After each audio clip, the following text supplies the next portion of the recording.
It's Charles Barkley with Wayfair. It's outdoor season, and my patio setup better be ready to play. That's where Wayfair wins. Patio seating, umbrellas, and grills, all delivered fast and easy. Shop wayfair.ca now. Wayfair, every style, every home.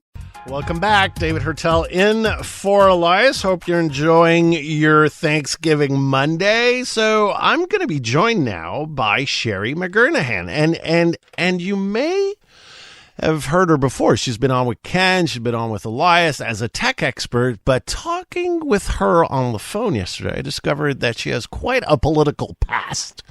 And we will reveal that past with her, but also talk a little bit about politics. You know how much I love doing that. Sherri, thank you very much for coming on today. Happy to do it. Happy Thanksgiving. Same to you, sir. And I'm sorry you had such a... But here, yeah. So I absolutely can relate to that whole thing. My hellish Thanksgiving dinner? Yes, because I came from a family, my dad's side of the family, there was 10 siblings. So and every Sunday was that.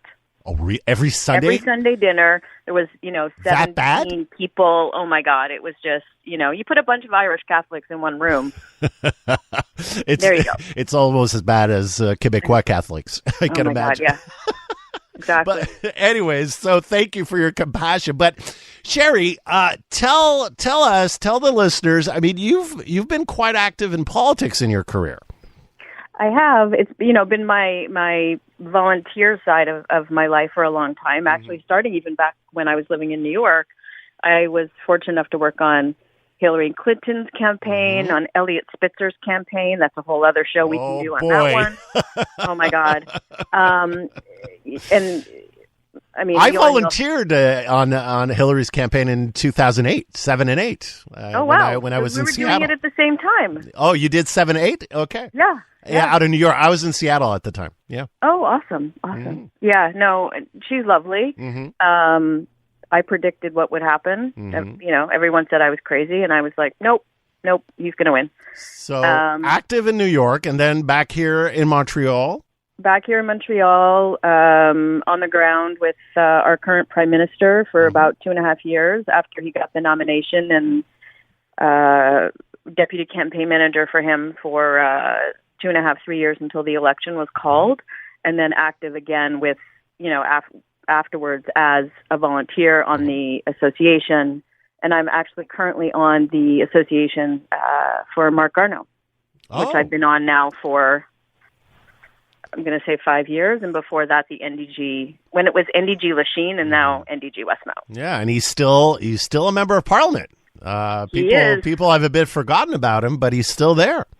No, he's still there. He's fighting the good fight. He's certainly a statesman, and just an incredible human being. Absolutely, really is. I respect Mark Garneau very much. I had the chance to work with him when I was immigration minister, and on the provincial side. Provincial side, haven't been as active until recently. I did a few campaigns here and there, sort of giving back to the people that helped us on the federal side, but more recently with Desiree McGraw.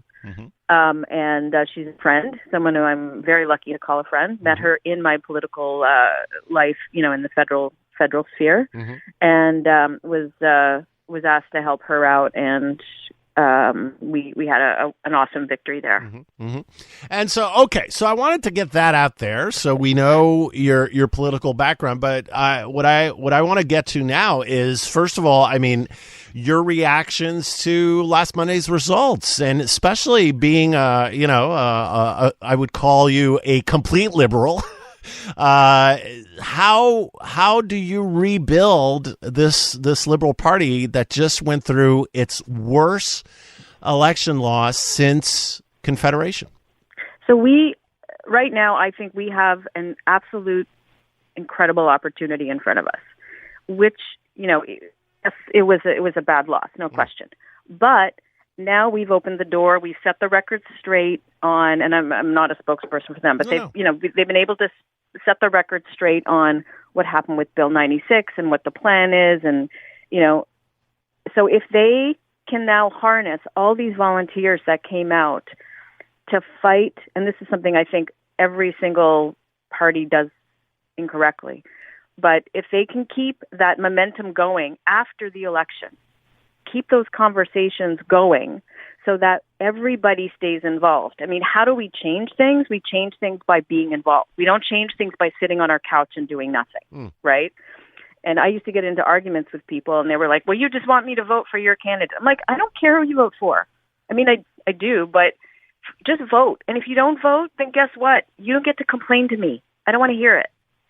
So how the Liberals rebuild is, and how we rebuild, is by staying engaged with the people that came out to vote, the people that came out to volunteer. We had so many new people come to volunteer on Desiree McGraw's campaign that want to be involved, you know, from the local associations around here, like Benny Farm and such. So now it's upon us and the association, right, not just the Quebec head, but the associations to do that outreach and keep people engaged and keep the conversation going. That's interesting from a point of view, like you said, sure, at NDG, and we saw some great examples, for example, in Montreal Nord, where the winner of the riding, Madouanika Cadet, actually had over 2,000 new members sign up. Exactly. And so there are signs of life, but how do you translate that, or how do you extend that beyond Montreal? Because the rest of Quebec, I mean, Liberals were finishing 4th and 5th with like 3-4% of the vote in most of these races outside the greater Montreal area. Yeah, I mean, definitely what we're looking at right now is obviously two sort of realities, right? We've got the Montreal centrist, and then, you know, the CAQ obviously didn't do very well here, but in the more Montreal area, they've only got their 2 seats, but they, you know, their focus is definitely outside of Quebec, and that's his base, right? Outside of Montreal, that's his base. So now, like I said, it's up to us to keep that conversation going. And there's a lot of people. I mean, again, our voter turnout wasn't great, right? So let's keep reaching out. And it's incumbent upon the people who did run to keep, if they want to stay in, right? Because I understand, and you know this better than anyone else, like, you're a bit spent after an election. A bit. But you ran for a reason, right? Yeah. You ran for the greater good. You ran to be of service. Sure. So be of service and continue the conversations.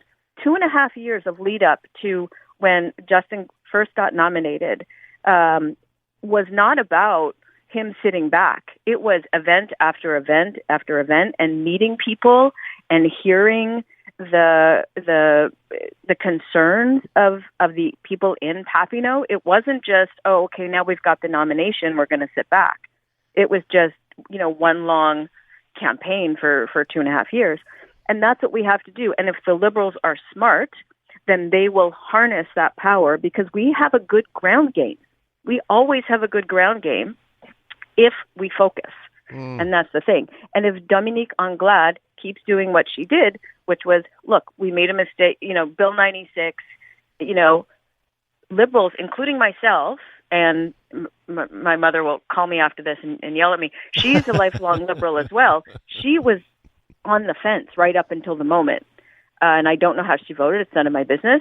But she was really, really upset about everything that happened. So we've got to change that narrative. We've got to keep it going. We've got to keep the conversations going and find out what people want from us, as I say us, but as people, you know, what they want from their politicians, from their representatives.